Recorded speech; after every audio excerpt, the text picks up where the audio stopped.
ang Pilipinas bilang #1 contributor ng plastic waste sa buong mundo at halos 10% lamang doon ang nare-resiklo. Ngunit may mga taong nakakakita pa rin ng maganda at kakaiba imbes na sukuan ito.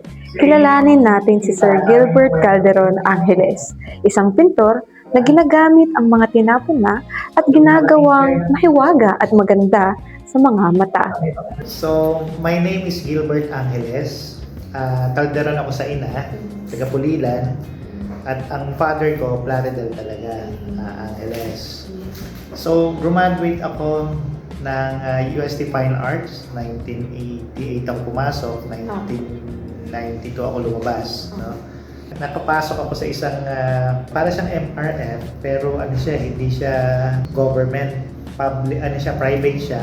They are using the waste material as a building, ano. So nagandahan ako dun sa konsepto. Teka, nahalo nyo sa semento, ano. Halo ko naman nga sa pintura. And then, nung hinalo ko sa pintura, gumawa ko ng isang artwork. Ang pangalan niya ay Palahaw ni Inang Dagat, na nanalo sa isang art contest, na national art contest. Turo natin kasi para marami ang ano. Tapos yung value nito, ang laki.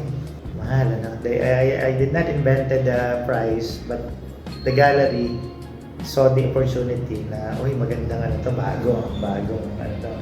Wala kasing purpose eh. So, lagyan natin ang purpose. Kasi basura naman yan. Ano to. Engage natin na kailangan yung kikitain nito, mayroong pupuntahan.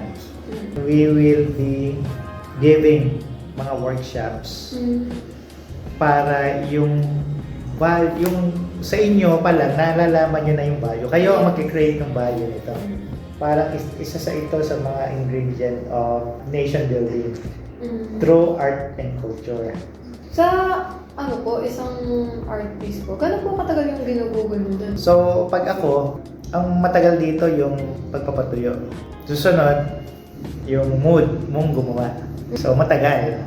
At yung retouches nun, matagal.